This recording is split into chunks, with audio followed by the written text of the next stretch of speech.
So we always hear about the best players to never make an all-star team or the best players to never make an all-NBA team. But what about the best players with no awards? Now, not counting championships, right? And we're not going to count all rookie teams, but what about the best players to never actually win an award? I think about someone like Lamar Odom. Now, I'm biased when it comes to Lamar. Lamar Odom was my favorite player growing up, like number one player growing up.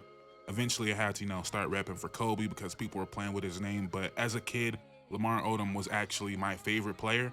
And I think of Lamar Odom as someone that was an all-star level player, someone that the greatest players in the game respected. But if he didn't have that 1 man of the year, he would be someone on this list to tell you guys how good some of these players are that never actually won an award. I hope you guys understand what I'm doing by bringing up Lamar Odom. And I said no awards, right? And we're not going to count leading the league in assists or leading the league in rebounds or blocks or steals or whatever. So that brings me to my first guy who I believe is like a Lamar Odom, someone that the greatest players in the NBA didn't want to see this guy night to night. I'm talking about Andre Miller. 12th all-time in assists and somehow was never an all-star, never an all-NBA player. He would seem like one of those guys that might sneak in an all-NBA team like a Rod Strickland or Goran Dragic. Couldn't you see him just sneaking onto a team, an all-NBA team? Now, Andre Miller's prime was a little bit before my time, but I think of Andre Miller the same way I think of Rajon Rondo. Now, Rondo, one of my favorite players all time, so I don't think he was on the same level of Rondo, and the awards, the accolades tell you that. But I think of it in a similar way because nobody was putting Rondo ahead of Chris Paul. At least I don't think so. Nobody was really doing that. People MVP Rose, they're not saying Rondo's better than Rose. And I really got to take myself and my perspective out of it because I felt like Rondo was competing with those guys on the same level as those guys as a kid growing up. So I got to take myself out of it. But Rondo was still the guy that nobody wanted to see. Even the best players in the NBA knew Rondo wasn't as good as them, but they didn't want to see Rondo. And I feel like Andre Miller was that on a lesser level. Because no, night to night, he wasn't a superstar. He wasn't Kobe. He wasn't LeBron. He wasn't Dirk. But for one night, he could turn into one of the greatest players in the NBA. And I mentioned Dirk specifically because his career high came against Dirk where he scored 52 points. Andre Miller scored 52 points. And just look at these stat lines he was able to put up. Very Rondo-like.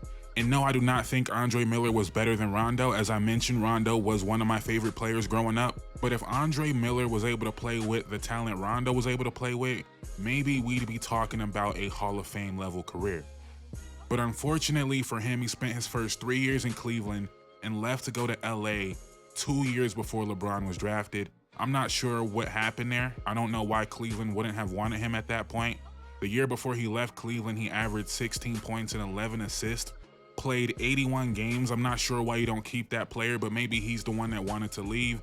Then he joins the Clippers, plays 1 year there, and then he's with Carmelo Anthony the first 3 years of Melo's career, where he was finally able to reach the playoffs, but we're gonna leave it there. I feel like I'm spending too much time on one person, but Andre Miller was a dog. Go look at the highlights and you will not be disappointed. Next up, we're gonna talk about a player that every single Kobe fan knows. They all know this name, Danielle Marshall. And they know this name because before Klay Thompson, Steph Curry, and Zach LaVine all broke the record, it was Danielle Marshall and Kobe Bryant tied for the most threes made in a game at 12. And I don't know about you guys, but whenever his name would come up with Kobe in that conversation, it was always like so dismissive. It was like, who is Danielle Marshall and why is he on this list? But turns out he was actually pretty damn good, and one might say a little bit ahead of his time. And I'm gonna call his prime from 97 until 2004. He played more than that, obviously, but let's call that his prime.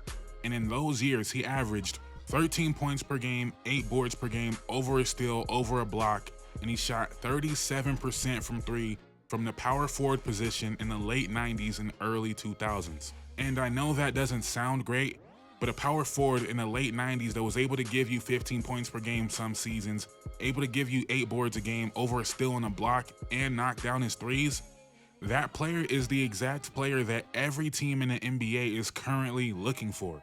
Like, every team. That player gets $30 million a year now. I don't know about now because things are weird with the new CBA, right? But The last couple years or so, that player is damn near a max player. And as I did with Andre Miller, here are some of his best stat lines: 37 points, 21 boards, 3 assists, 3 steals, 2 blocks. That is ridiculous. The list of players to have 37 points, 21 boards, 3 steals, 2 blocks: Anthony Davis, Dwight Howard, Chris Webber, David Robinson, Elvin Hayes, Joe Barry Carroll, and Danielle Marshall. And you guys are probably wondering, who is Joe Barry Carroll? He would be on this list, but he made one All-Star team. Another very obscure stat line, right? But it's just to prove the point how unique this guy was and how ahead of his time he was. Players to score 32 points, have 18 boards, 5 assists, 3 steals, and 3 threes in the same game. I know that's very random, very made up, very, but just hear me out. Nikola Jokic, Joel Embiid, Jason Tatum, Karl Anthony Towns, DeMarcus Cousins, and Danielle Marshall. Just this guy was ahead of his time, and if he played in today's NBA, I feel like he would be even better. Next up, and these are in no particular order, but next up we got Kevin Martin. Now we all remember Kevin Martin for the ugly jump shot, but it went in. A career 38% three-point shooter, and I can't lie, I really thought he won Most Improved Player, but he actually came in second to Monte Ellis. Now, Kevin Martin was a professional bucket getter. He had 5 seasons averaging over 20 points per game. He averaged 20 points for 3 different teams. I feel like that list is probably extremely rare. Usually if you're not an all-star, you don't have the opportunity to average 20 points for 3 different teams, but that's how much of a bucket Kevin Martin was. And Kevin Martin, we really don't have players like that anymore, where all he did was score the ball. Even guys like Jamal Crawford and Lou Williams had real playmaking responsibilities. Kevin Martin never averaged even 3 assists. That's kind of crazy. You might want to say, oh, like a Klay Thompson or a Buddy Hield, but those guys were 3-point specialists. Now Klay has a little mid-range bag now, right? But Kevin Martin was getting buckets all over the court and not doing anything else, and we don't really see that at all anymore. But there's really not much else to say about Kevin Martin. He was a bucket, and that's really all you need to know. So almost all of this list was going to be focused on players from 2000 and beyond, but there's one guy I just have to mention because I just knew he made an all-defensive team, but he didn't, and that's part of the reason why I make videos like this, is so I can learn as well. But Ron Harper. Now, most people below the age of 30 kind of know that name from the Bulls, but he was well into a great career before even joining the Bulls. Now, Ron is a part of an unfortunate group where their rookie year was probably their best year, at least statistically, but that rookie year was absolutely crazy, where he averaged 23 points, 5 boards, 5 assists, 2.5 steals, and a block per game as a guard. Absurd. That was also the rookie year of Mark Price, and it seemed like the Cavs had their backcourt of the future, but 2 years later, Ron Harper would end up being a member of the Los Angeles Clippers, similar to Andre Miller now that I'm looking at it, Cavs to Clippers, where he'd end up spending the next 4 years on a mediocre to terrible Clippers team before he got saved by the Bulls. Ron Harper went from 20 points to 7 points per game in 1 year when he went from the Clippers to the Bulls. So he was able to focus all of his energy on defense, and they had Ron Harper, Michael Jordan, and Scottie Pippen playing That's a crazy defensive lineup. That's probably why they won 72 games. And now I just got an idea for another video, the best defenders never to make an all-defensive team, because Ron Harper is definitely amongst the top of that list.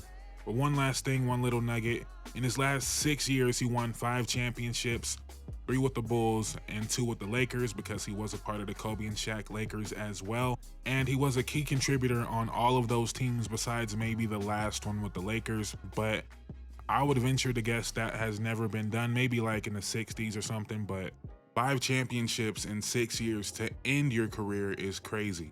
Next up, we're going to go with Mike Bibby, who started his career with the Vancouver Grizzlies, but is more known for his time in Sacramento. The year before, the Vancouver Grizzlies won 23 games. The Kings won 61 games with Mike Bibby as the starting point guard. During his time with Sacramento, he averaged 17 points and 5 assists, shot 37% from 3, and ultimately was just a steady hand for that team that had a ton of talent and needed a point guard to be able to score and also be able to set up his teammates and be able to play off ball. Again, Mike Bibby is not really a player we see in the NBA anymore. I feel like maybe Kyle Lowry would be a good comparison, but Mike Bibby didn't have defense like Lowry. But a very similar mode as a Kyle Lowry or a Chauncey Billups. Probably not as good as those guys, for sure, not as good as those guys. And he never made an all-star team, obviously, or I wouldn't be talking about him, but guys like Peja, Brad Miller, Chris Webber, all guys that made all-star teams playing with Mike Bibby. And I feel like that takes a little bit of, nuance to be able to play with those guys and still get your numbers and still be efficient and still be a leading point guard on a team that's winning 60 games. And then the year after Chris Webber leaves, he puts up a career high 21 points per game, and they still managed to win 44 games, which is not great, right? But still managed to be a winning team with him as a leading point guard. So I feel like Mike Bibby deserves a little bit more credit. But as you can see, we are running out of steam here, so we're going to speed it up, and we're going to go to Corey Maggette next.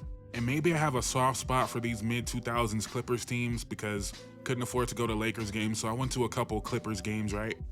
Now, stop me if you've heard this before, but Corey Maggette was a bucket. He could score from anywhere on the court, and what really made him special was his strength and how you could not stop him without putting him on the line. He had 6 seasons where he averaged over 8 free throw attempts per game, and he shot 82% from the free throw line in his career. He wasn't a great three-point shooter, but he would make you pay for leaving him wide open. He was a decent rebounder. You probably would have wanted him to be a better rebounder. And the playmaking was not really there. That's why he's not, that's why he wasn't a great player. He was a very good player because he could score. You couldn't keep him off the line. But as far as his all-around game, he was pretty limited and probably the worst player on this list. Don't quote me on that, but probably the worst player on this list. I just felt like his scoring and his physical presence warranted me talking about him, but not too much on Corey Maggette, right? And talking about Corey Maggette, this is where this list could go on for days, right? If we talk about guys that were really just scorers that didn't do much else. Kevin Martin was different. Like, he was a different level scorer in my opinion, but we could talk about guys like Jason Richardson, guys like Steven Jackson, Rudy Gay. Besides Steven Jackson, I would say those guys are really just scorers. So I tried to stray away from that side of the conversation and talk about more unique players. And if we keep talking about this We Believe Warriors team, honestly, Al Harrington might be at the top of this list as far as guys that were underrated. A true stretch four, and during his years with the Warriors, he shot 38% from 3, nearly 39% from 3, on nearly 5 attempts per game. But the Warriors was his best three-point shooting stint. If he was able to do that more consistently throughout his whole career, we'd be talking about a different level player. If he was a 38% three-point shooter for his career instead of a 35%, it would be looked at a little bit differently. But I just wanted to lump all these We Believe Warriors guys together, and Steven Jackson, Jason Richardson, and Al Harrington, all guys that were pretty damn good NBA players, but never all-star level players. We're at the end of the list here, and last but not least, I'm going to say Richard Jefferson. Now, this is gonna sound like the most odd thought, right? But sometimes I sit and think about what his career might have been if the Nets never got Vince Carter. Now, there's no way to know that. You could say Vince Carter probably helped his career.